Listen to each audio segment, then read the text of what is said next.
یہ ایک غزل ہے، اس کا ردیف ہے: ہو جاتے تو کیا غم تھا۔ یہ اس لیے ہے کہ زندگی میں بسا اوقات آپ کو غم آتے ہیں کچھ حوالوں کی وجہ سے، اور آپ کو احساس ہوتا ہے کہ اگر وہ چیز ایسے کی بجائے ایسے ہو جاتی تو شاید وہ غم نہ رہتا۔ تو زندگی میں آپ چیزوں کو جب دیکھتے ہیں اور ان کی معنویت سمجھنے کی کوشش کرتے ہیں کہ وہ ایسے ہیں تو کیسے ہیں، اور اگر ایسے کی بجائے ایسے ہوتی تو کیسا ہوتا۔ تو اس کے اوپر کچھ اشعار ہیں، یہ خاص طور پر غم دوراں کے حوالے سے، دنیا کو سمجھنے کے حوالے سے بڑے اہم اشعار ہیں۔ سفر کے اندر بہت دیر سے وہ مقام آتا ہے جس کے اندر آپ اپنی ہستی کے اندر جاتے ہیں۔ پہلے جب آپ دنیا کو سمجھ رہے ہوتے ہیں، غم ہستی سے پہلے غم دوراں میں سے گزر رہے ہوتے ہیں، تو اس وقت جو کچھ تاثرات سے میں گزرا وہ میں نے اس غزل میں کچھ جگہوں پہ قلم بند کیے ہیں، وہ میں آپ کو سناتا ہوں۔ یہ ہے کہ حوالے دل کے اتنے عام ہو جاتے تو کیا غم تھا، محبت میں سبھی نیلام ہو جاتے تو کیا غم تھا۔ جب میں نے دیکھا کہ لوگ محبتوں کی بجائے نفرتوں کی نظر کر دیتے ہیں اپنی زندگی، تو یہ اس حوالے سے شعر ہے کہ کاش ہم انسان ایسے نہ ہوتے، اور دل کے حوالوں سے، محبت میں نیلام ہو جانے کے حوالے سے تعلق بناتے تو زندگی میں بہت سے غم شاید کم ہوتے۔ اور تھا کہ ہمیں محنت نہیں، ناکامی محنت سے وحشت ہے، کسی کوشش سے گر وہ رام ہو جاتے تو کیا غم تھا۔ بہت سے رشتوں کے حوالے سے میں نے بہت محنت کی اور مجھے اس سے کبھی وحشت نہیں ہوئی، لیکن جب اس محنت کا کوئی انجام ہوتا نہیں دیکھا تو اس سے مجھے بہت وحشت ہوئی۔ اور یہی وہ لمحہ تھا جب میں نے اس بات کو ریئلائز کرنا شروع کیا کہ مجھے رشتوں پر نہیں بلکہ خالق کے اوپر محنت کرنی چاہیے، خالق تک پہنچنے کے لیے محنت کرنی چاہیے، کیونکہ قدردان حقیقت میں وہی ہے۔ تو زندگی کے رشتوں سے ملنے والے غم نے میرے دل کو اللہ کی طرف موڑا۔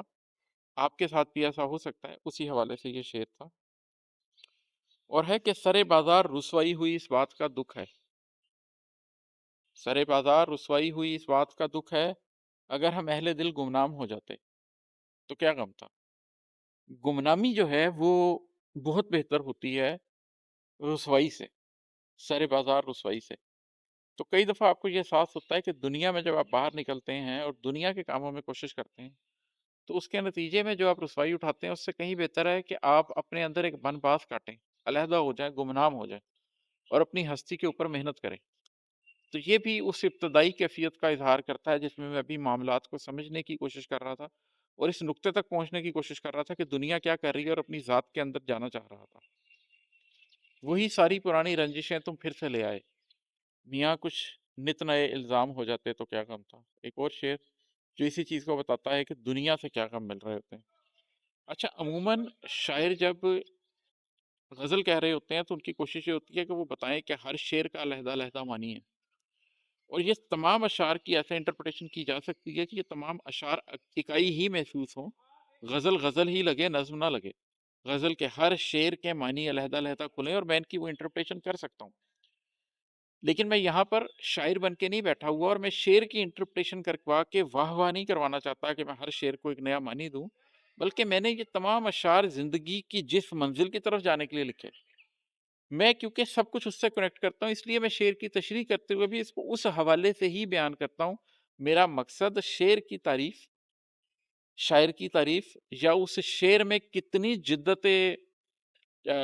سوچ ہے اس کو بیان کرنا نہیں ہے، بلکہ میرا مقصد یہ ہے کہ ان اشعار کو سن کر آپ کے اندر کا سفر کسی طریقے سے آغاز ہو سکے۔ تو میں معذرت چاہتا ہوں ان لوگوں سے جو یہ سن کر جن کو یہ احساس ہوگا کہ میں اپنی ہی شاعری کو محدود کرتا جاتا ہوں، اپنی ہی غزل کے معنی کو ایسے سمیٹ کے مختصر کر دیتا ہوں کہ وہ بالکل چھوٹی چیز لگنے لگ جاتی ہے۔ جس نے تو اپنی ذات بدلنی ہے اس کے لیے یہی مناسب ہے، اور جس نے شعر کی واہ واہ کرنی ہے تو شاعر تو اور بہت سے ہیں، آپ کسی اور کو سن لیجئے۔